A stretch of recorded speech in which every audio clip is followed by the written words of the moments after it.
Assalamualaikum warahmatullahi wabarakatuh. Bismillahirrahmanirrahim. Alhamdulillahi rabbil alamin. Wassalawatu wassalamu ala sayyidina Muhammadin wa ala alihi wa ashabihi ajma'in. Amma ba'd. Bagaimana kabarnya rekan-rekan mahasiswa? Semoga kita selalu dalam keadaan sehat walafiat. Kita diberikan kebahagiaan hidup di dunia dan insya Allah di akhirat. Amin amin ya rabbal alamin. Pada kesempatan kali ini kita akan mengkaji mengenai perancangan roda gigi cacing atau biasa disebut worm and worm gear. Worm and worm gear. Ini adalah gambar penyederhanaan dari roda gigi cacing dan cacing. Ini adalah worm gear dan ini adalah worm. Sebenarnya worm ini adalah sebuah poros yang kemudian diberi ulir. Kita coba lihat di sini ya, nomor 1 ya adalah baut, dan nomor 2 adalah puli, nomor 3 adalah bearing, nomor 4 adalah worm. Nah ini cacingnya. Kemudian nomor 5 adalah worm gear-nya. 6 adalah box. Di sini saya tunjukkan box-nya karena box ini sesuatu yang penting dan perlu nanti saudara rencanakan.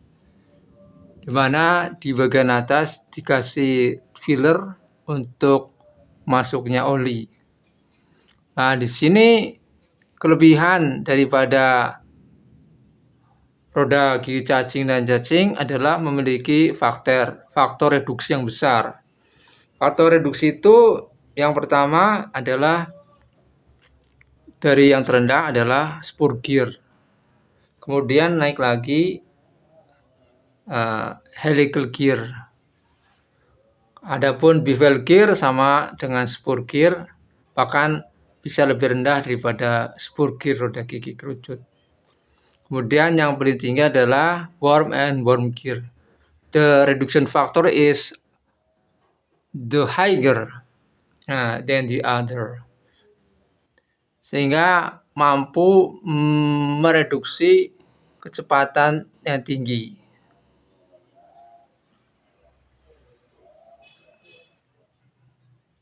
Karena faktor reduksinya besar, sehingga di sini akan terjadi perubahan panas dengan cepat. Karena faktor gesekan, sehingga maka di sini perlu didesain, perlu dipersiapkan tentang metode pendinginannya dengan oli sebagaimana biasanya, tapi di sini olinya lebih banyak ya. Karena faktor reduksinya besar, kecepatannya tinggi, sehingga panasnya akan menjadi lebih tinggi dibandingkan dengan roda gigi miring. Kemudian keuntungannya yang kedua, bahwa worm dan worm gear ini arahnya tidak bisa dibalik. Kalau spur gear bisa digerakkan dari pinyon ke gear atau dari gear ke pinyon. Begitu juga kalau helical gear bisa dibalik arahnya. Sementara ini tidak bisa, nggak bisa dibalik arahnya.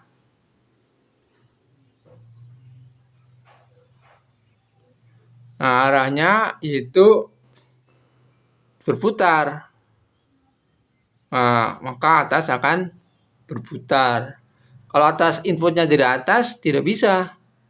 Ini yang diputar, gearnya yang diputar, worm gearnya, maka worm tidak akan berputar. Maka inputnya ini dari wormnya, dari cacingnya, inputnya dari sini, dimuter. Kalau dari sini tidak bisa. Ya, jadi maka bisa dijadikan sebagai pengunci supaya arahnya tidak berbalik. Itu salah satu kelebihannya daripada roda gigi cacing dan cacing.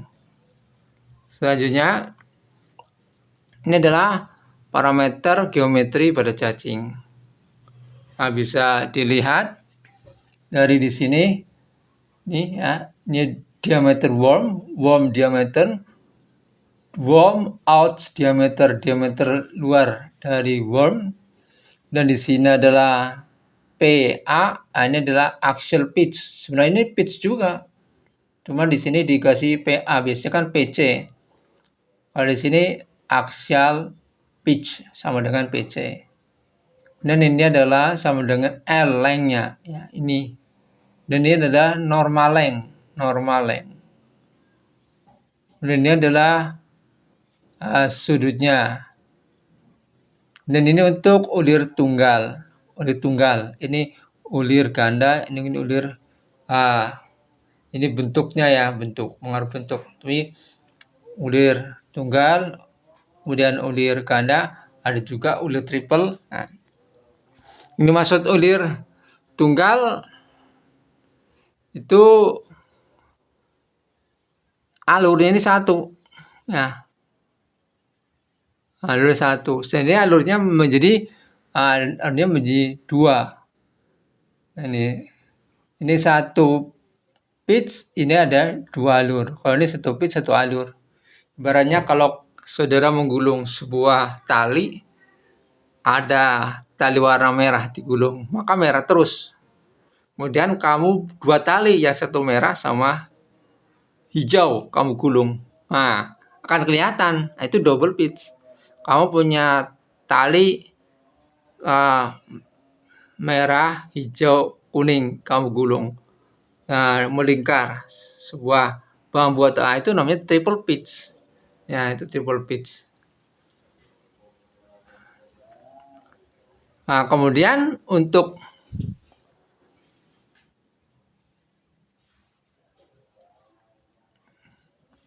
ini bentuknya ya, ada yang lurus, ada yang melengkung, ada yang seperti ini.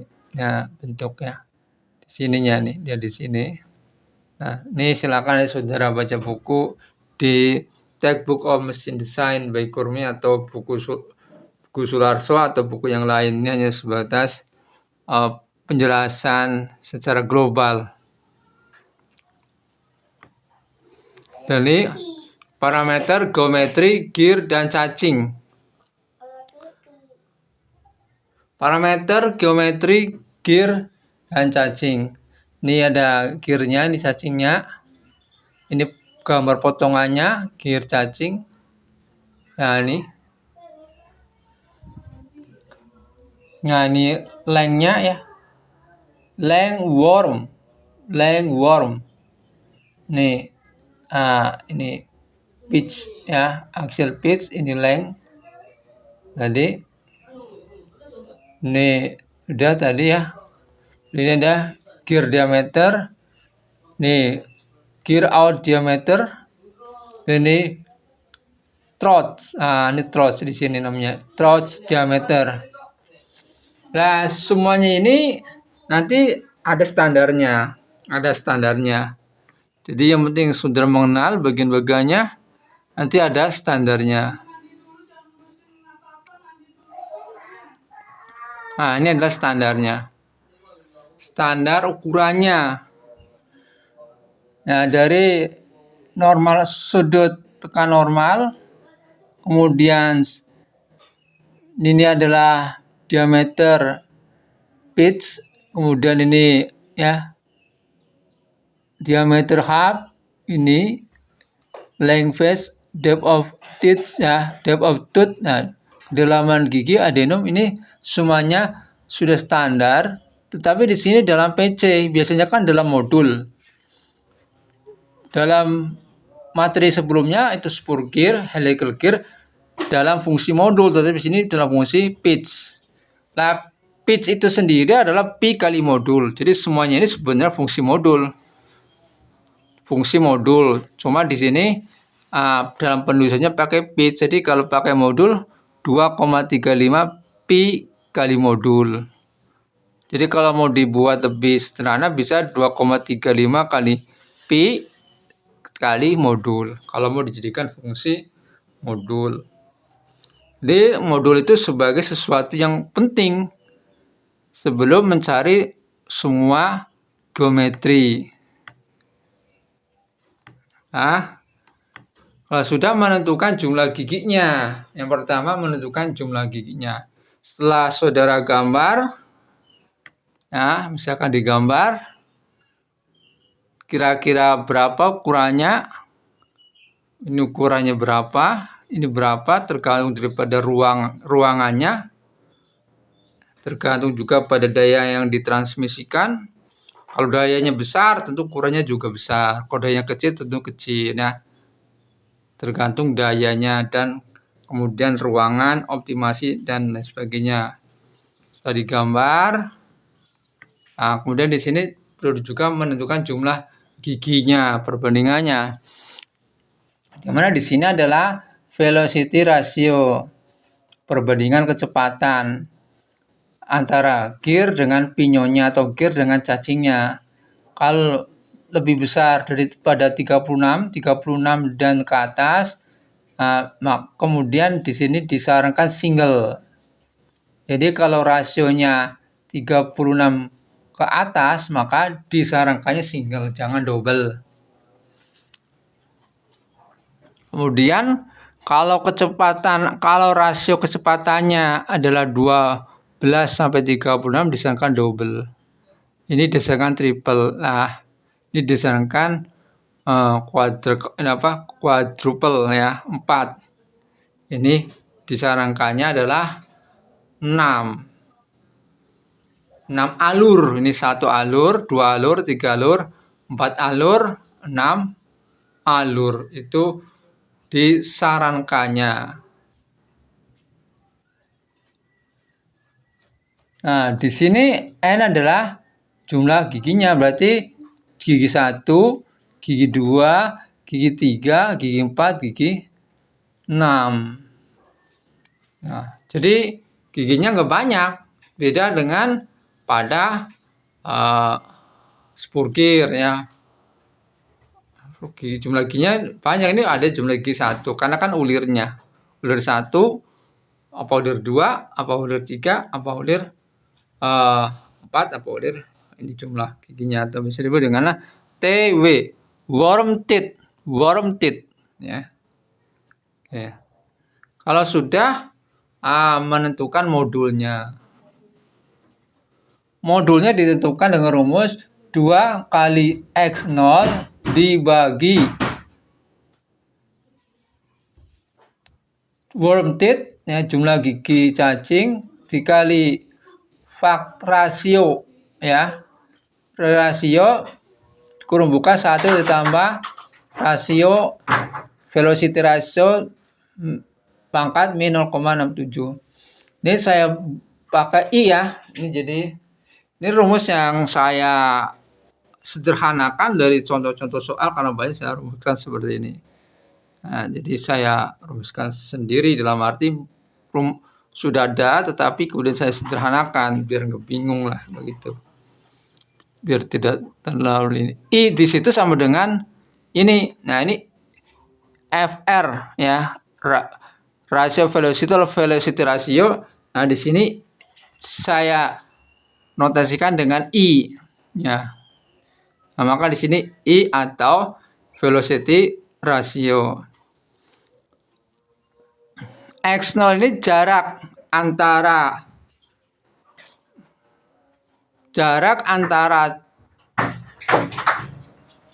poros cacing dengan cacingnya. Nah, ini adalah X-nya ya. Ini X-nya. X-nya jarak antara poros cacing dengan poros gear cacing.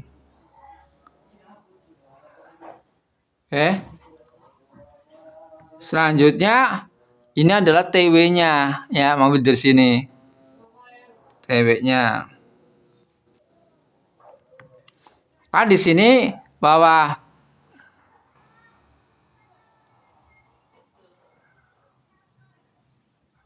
modul, nah ini nilai modul nilai modul hasil perhitungan dibulatkan ke atas.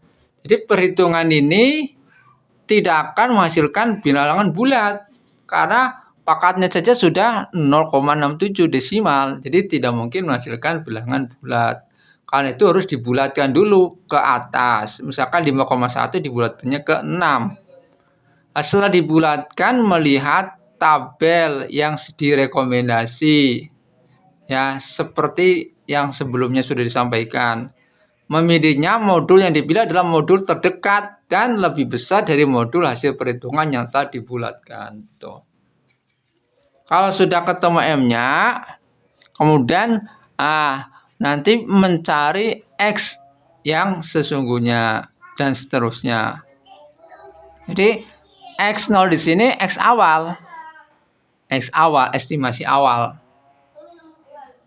Selanjutnya nanti mencari X yang sebenarnya.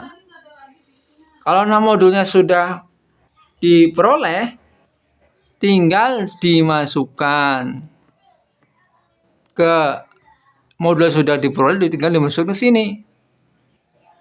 Nah, misalkan di sini ya, kita 14 atau 20. Jadi 2,35 dikali pi kali M. Karena PC itu pi kali M. 2,35 pi kali M. Tuh. Kemudian kalau di sini 2,4 pi kali M. Ini pi kali M ditambah 13,5 mm.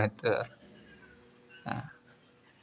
Atau kamu hitung dulu, saudara hitung dulu PC-nya. PC sama dengan pi kali M. Nanti tinggal dimasukkan ke dalam program. Saudara jangan membuat manual dengan kalkulator.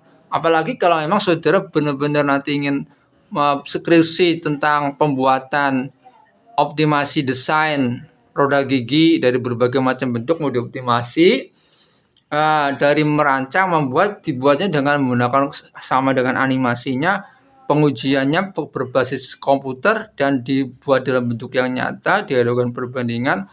Saudara perlu menggunakan programnya misalkan dibuat dengan Excel. Jadi tinggal input data, M-nya berapa, ketemu semuanya. Kalau M-nya mau dirubah, berubah. Jadi ini semua dari Spurgir sampai ke akhir semuanya harus berbasis pada program. Ya, pertama penggunaan Excel buat pengelolaan data. Adapun animasinya menggunakan program-program animasi, misalkan ANSYS untuk melakukan pengujian atau CATIA. Saudara perlu menguasainya.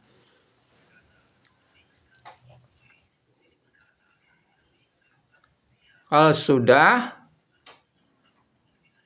ketemu, ini ya, ini juga sama, ya, berbasis pada M ya.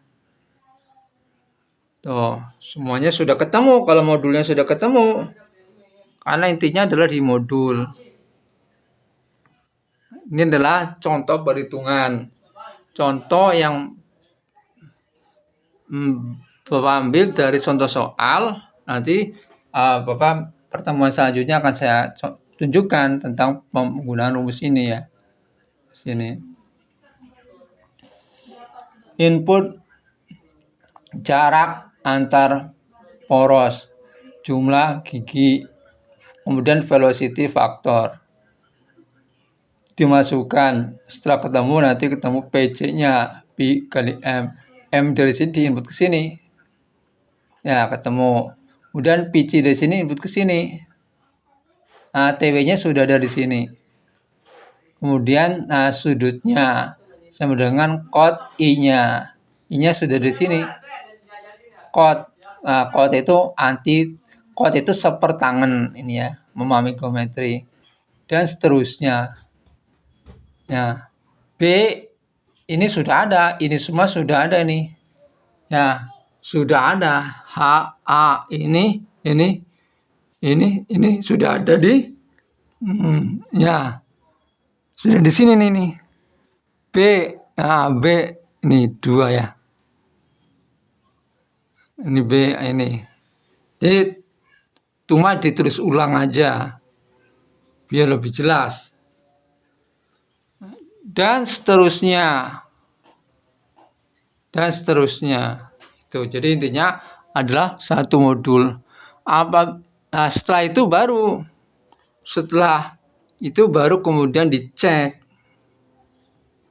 Nah, dilakukan pengecekan. Ini yang penting.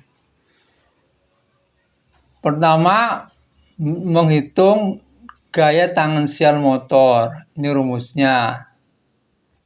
Ya, ketemu dalam zata Newton. Ini P motor, diameter gear, putaran gear ketemu. Kemudian mencari gaya tangensial pada gear. Ini input, ini unjuk kerja di gearnya. P, tegangan statistik ya, tegangan diam, atau disebut torque 0, ini S0. Nah, ini adalah sepertiga dari UTS ini, sepertiga dari UTS, Ultimate Tensile Strength dibagi 3 ini. Dan correction factor sudah ada di tabel sebelumnya. B-nya sudah dihitung tadi, M-nya sudah ada, Y-nya nah, sudah ada sebelumnya. Y-nya itu bisa juga dilihat sudah ada di buku. Ya, yang penting alurnya memahami. Setelah ketemu baru dibandingin.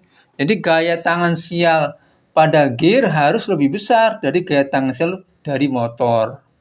Gaya tangensial yang bekerja pada gaya tangensial bahan gear harus lebih besar dari gaya tangensial motor. Kemudian di sini gaya dinamis. Nah, nanti gaya dinamis pada gear harus lebih besar daripada gaya tangensial motor. Jadi gaya tangensial motor dijadikan sebagai patokan di sini. Kemudian di sini. Oh, ini kurangnya ini Fs. Di sini Fs harus lebih besar, lebih besar dibandingkan ini. Ini harus ada ukurannya. Nanti ditunjukkan ukurannya insya Allah ini ya. Perbandingannya berapa. Tapi di dalam buku begini saja. Itu dicarikan. Kalau pada spurkir kan ada.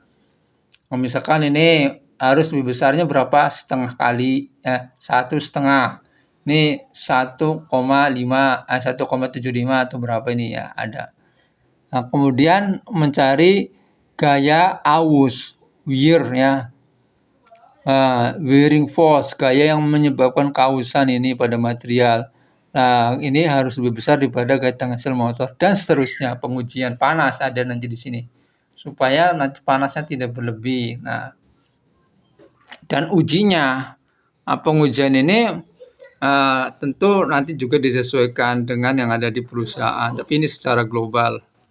Ya, uji gaya tangensial, uji beban dinamis, gaya dinamis, uji gaya ketangguhan, ya, uji ketangguhan, uji kausan.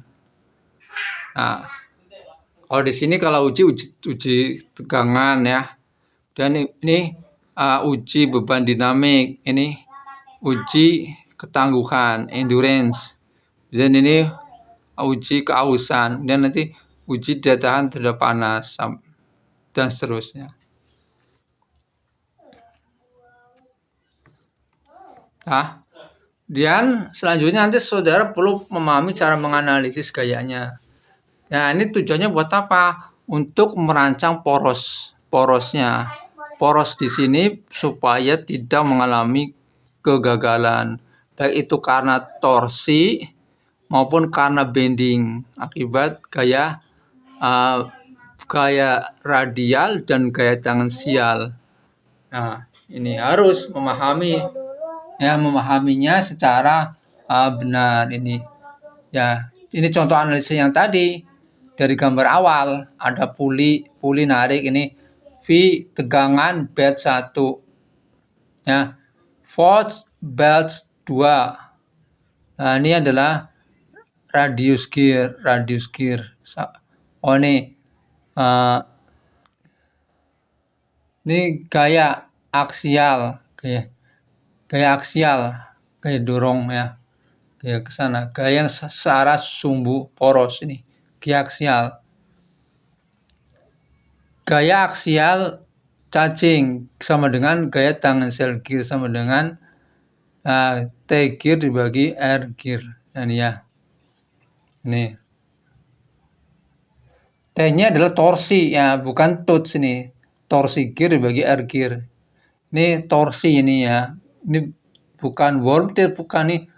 Di sini ada torsi cacing. Nah, torsi. Ini gaya tangan sial cacing sama dengan torsi cacing dibagi jari-jari cacing. Dan gaya radial cacing sama dengan gaya aksial cacing dikali tangan sudut pitchnya, sudut tekan ya, maaf sudut tekannya. Sudut tekannya nanti ada di atas ya sudut tekannya nih. Jadi gaya yang bekerja di sini ada gaya aksial, ada gaya tangan sial, ada gaya radial. Itu ada 3 gaya yang bekerja nanti. Yang ada gaya aksial yang mengakibatkan ini bergerak ke sini gini ya, aksial. Kemudian ada gaya radial yang mendorong. Ada gaya tangan sial. Nah, ini. Gaya tangan sial gaya yang tegak lurus terhadap permukaan gigi. Gaya radial gaya yang arahnya lurus dari pusat menuju keluar. Gaya radial atau biasa gaya sentripetal. Nah, atau radial dekat radius. Berarti gaya yang arahnya seperti radius lurus.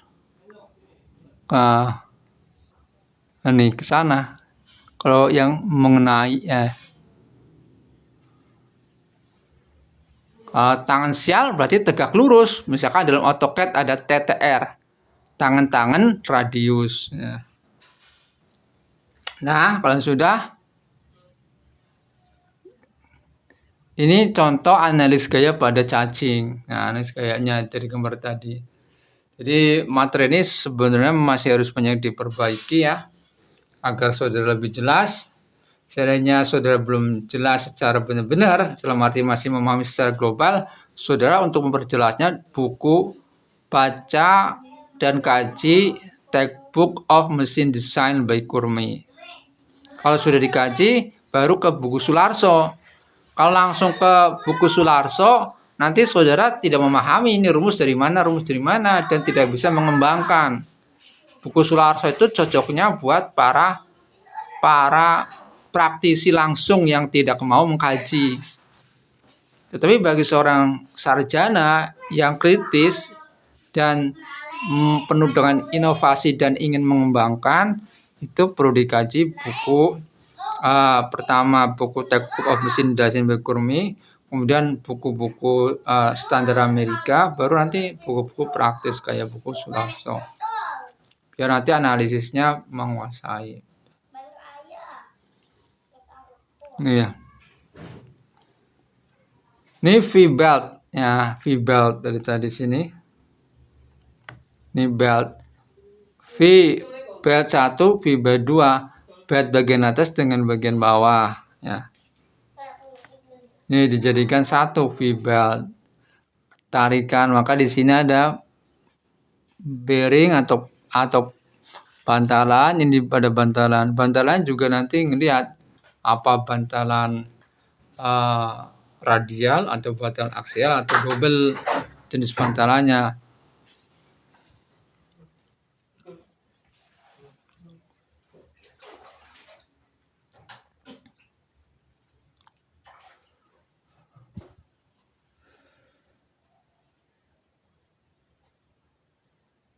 Gaya radial pada worm sama dengan gaya aksial worm dikali tangan sudut tekannya, pressure angle-nya. Gaya tangan sial worm sama dengan torsi worm dibagi jari-jari worm. Gaya aksial worm sama dengan gaya tangan sial gear sama dengan torsi gear dibagi R jari-jari gear. Jadi gaya aksial cacing sama dengan gaya tangan sial gear. Nah, sama dengan nanti torsi gear dibagi dengan jari-jari gear. Nah, sehingga nanti ketemu nih F ini FR, FT, FA ya. FT kemudian ini menuju menuju ini dari atas. Ini ya, lihat perubahannya tidak berubah. Radial, aksial, tangensial. Oke. Ya.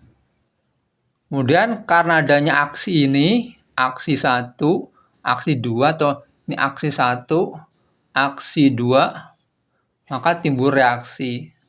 Reaksi di bantalan, reaksi di bantalan. Jadi aksi dari belt, aksi dari worm dan worm gear, timbul reaksi di bantalan, Nah, reaksi-reaksi pada bantalan ini nanti yang digunakan untuk menghitung umur bantalan, jenis bantalan. Ini harus memahami nih. Ini digunakan buat menghitung bantalan, bearingnya dari ukuran jenis, ukuran, dan nanti usianya berapa putaran gitu ya. Nah, ini nanti digunakan untuk menghitung dimensi daripada porosnya atau wormnya. Worm itu kan sebenarnya adalah poros yang dibikin ulir ini. Ini adalah prosedur perhitungannya, proses perhitungannya. Misalkan di sini ya, reaksi di titik A, reaksi di titik A searah sumbu X dihitung jika dan hanya jika jumlah momen di titik B pada sumbu X sama dengan 0. Jadi untuk menghitung ini RAX, maka di sininya sebagai tumpuan. Nah, momen di sini 0, sigma momennya ini. Kemudian diteruskan. Nah, untuk menghitung RBX, reaksi di titik B searah sumbu X, nah ini untuk menghitung di sini, ya maka nanti menggunakan gaya. Karena kan kalau di sini sudah ketemu, maka di sini juga akan ketemu. Jadi jumlah ini harus sama dengan 0. Nah, kalau ini dijumlah dengan ini harus sama dengan 0, kan seimbang. Kalau ini ke sini kemungkinan besar, kalau ini ke kanan, ini ke kanan, berarti ini harusnya nanti ke kiri ya. Misalkan ke kanan, ini ke kanan. Berarti ini nanti ke kiri, kebalikannya. Berarti di sini nilainya harus min nanti hasilnya. Jadi pertama menggunakan sigma momen, yang kedua menggunakan sigma gaya. Biar cepat, jangan dua-duanya momen. Sigma momen, jumlah momen, dan jumlah gaya. Nah, kemudian untuk menghitung RAY sama. Nah, ini sigma momen, kemudian RB-nya sigma gaya. Kalau sudah ketemu, maka tinggal menghitung momennya. Momen di sini berapa, di sini berapa, di sini berapa, di sini berapa. Bisa dari arah kiri, bisa juga dari arah kanan. Hasilnya akan sama. Ya, hasilnya akan sama. Menghitung momen. Dan ini mata kuliah statika struktur. Mata kuliah statika struktur sebagai dasar. Jadi kalau sudah bisa statika struktur, maka ini juga akan bisa.